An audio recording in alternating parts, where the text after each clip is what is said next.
Hey there, Dark Folio family. This is May, your host, and I'm back tonight with another Dark Folio tale. This one, an unsolved mystery. But before we get started, I just wanted to make sure that I wished you a very warm holiday season here on this December evening. We've been running into a cold streak here in Middle Tennessee, and I hope that you are healthy, and I hope you will forgive my nasally voice that I've got going on today as I try to tell this tale. Today we're diving into one of America's most haunting unsolved mysteries. Picture this, it's Christmas Eve, 1945. Snow is dusting the hills of West Virginia, and the Sodder family is settling in for what should be the most magical night of the year. But by dawn, 5 children would vanish without a trace, leaving behind questions that still echo through the mountains nearly 80 years later. This isn't just a story about a house fire. This is a story about a family's desperate search for truth, about small-town secrets, and about the terrible possibility that sometimes the monsters we fear most aren't hiding under the bed, they're hiding in plain sight. So grab your coffee, settle in, and let me tell you about the night 5 children disappeared into thin air. Let's start with the Sodders themselves, because understanding this family is crucial to understanding why what happened next was so devastating and so suspicious.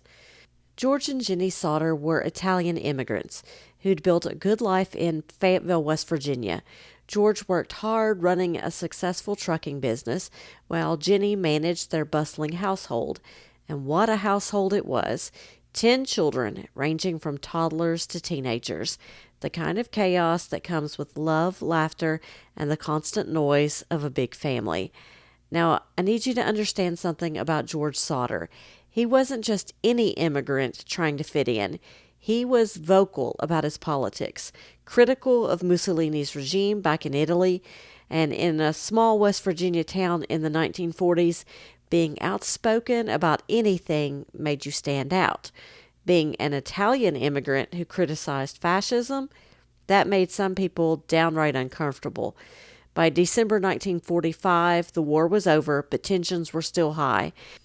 And George had already received some threats from people who did not appreciate his views.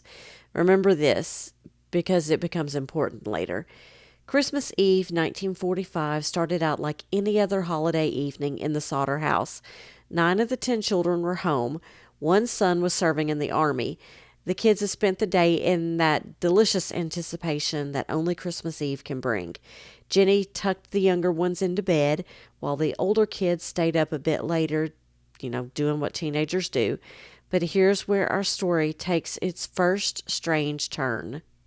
Around 12:30 a.m., Jenny was jolted awake by the phone ringing. When she answered, a woman's voice asked for someone who didn't live there. But here's the weird part. Jenny could hear laughter and music in the background, like the caller was at a party. When Jenny said that they had the wrong number, the woman just laughed. And while this may have just been a wrong number, it added to the unsettling feeling of that night. Feeling uneasy, Jenny got up to check on things. She noticed some of the lights were still on, and the front door was unlocked, something George never would have left that way. She turned off the lights, locked the door, and tried to shake off that creepy feeling that we all get sometimes. But that feeling was about to become very, very real.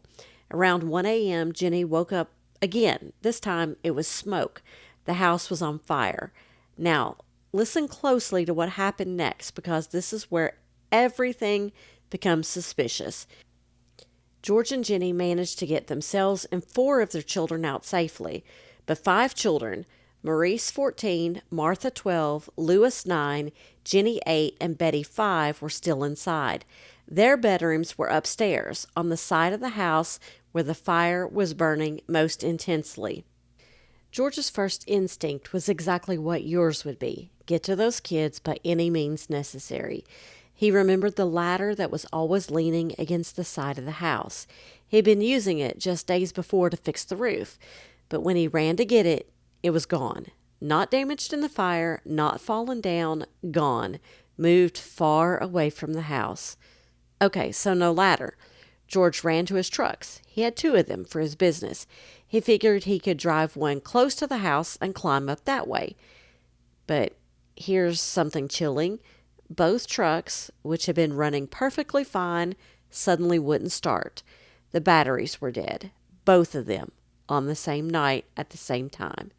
Meanwhile, Marion, one of the children who escaped, was trying to call for help.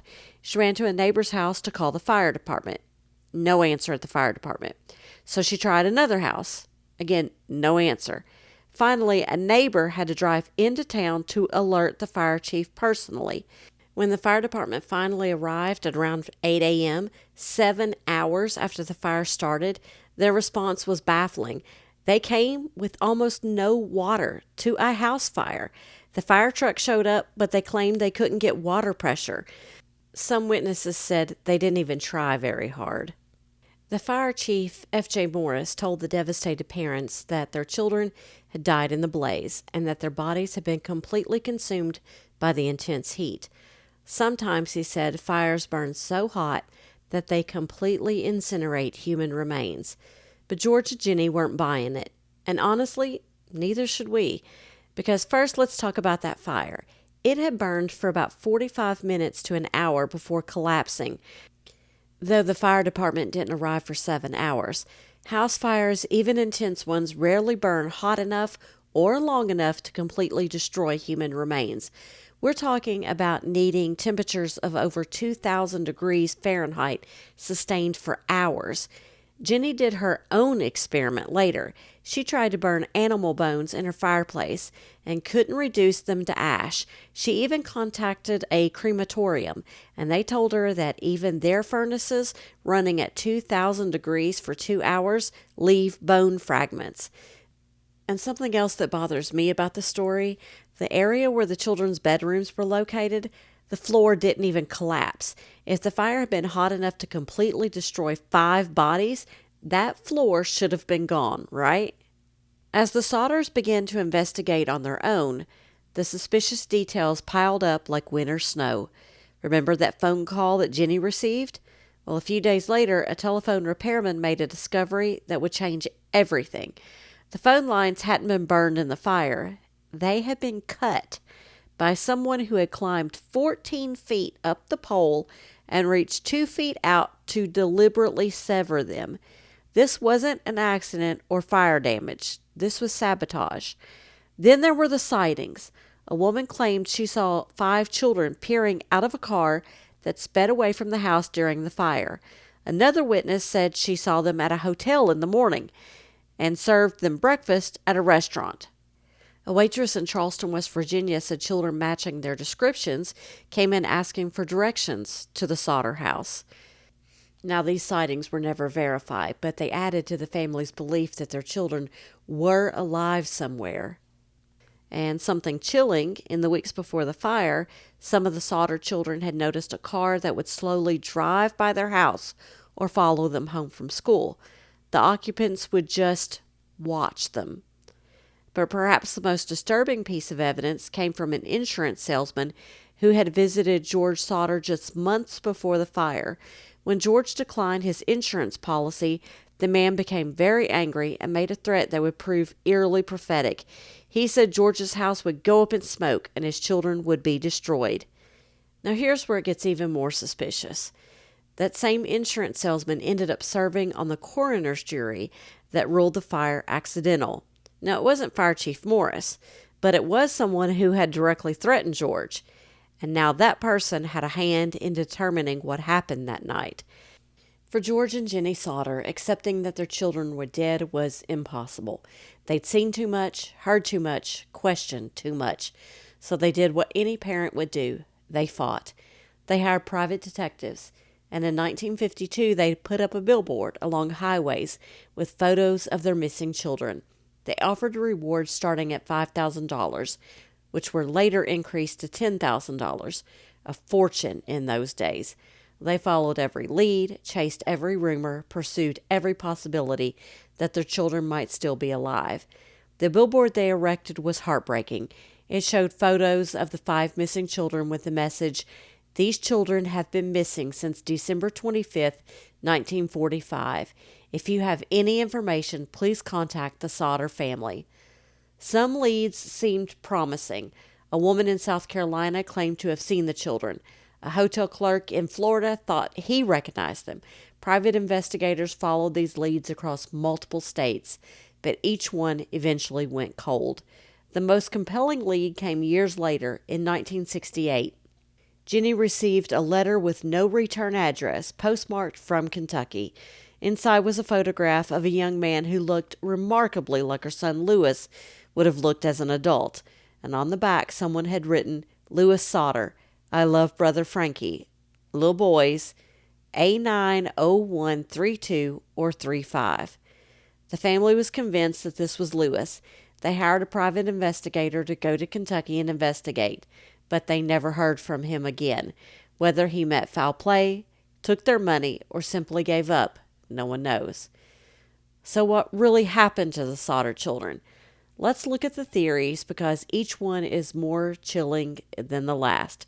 Theory 1, they died in the fire, exactly as officials claimed. But given all the evidence we discussed, the lack of remains, the suspicious circumstances, the cut phone lines, it almost seems impossible. Then that leads us to Theory 2. They were kidnapped, possibly by someone connected to organized crime or political enemies of George Sodder. Remember, George was vocal about his anti-fascist views. In post-war America, there were still plenty of people with opposing sympathies. Maybe someone decided to send George a message in the most horrific way possible. And then there's Theory 3, local corruption. What if people in positions of power in that small West Virginia town were involved? An insurance salesman who threatened George ended up on the coroner's jury, and the fire department's response was suspiciously inadequate. Phone lines were professionally cut.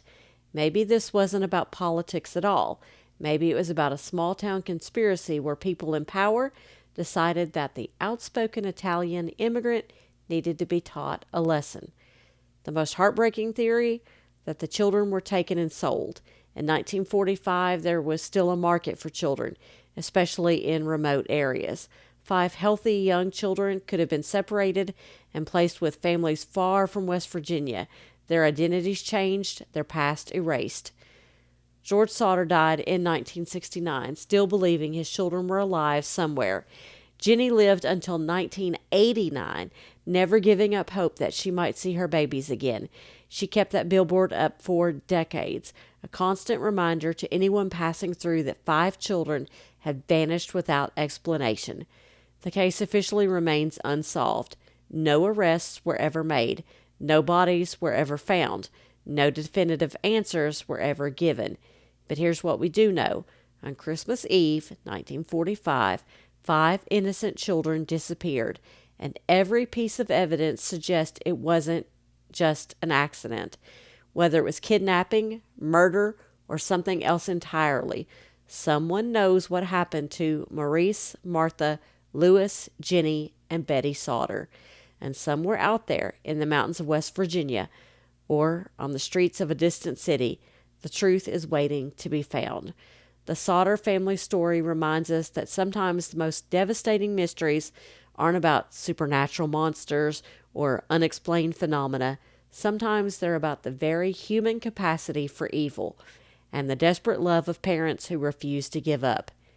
And that's our story for today, Dark Folio family. The mystery of the Sodder children, a Christmas Eve tragedy that became a lifetime of questions. If you found today's episode interesting, please subscribe and share it with someone who loves a good mystery.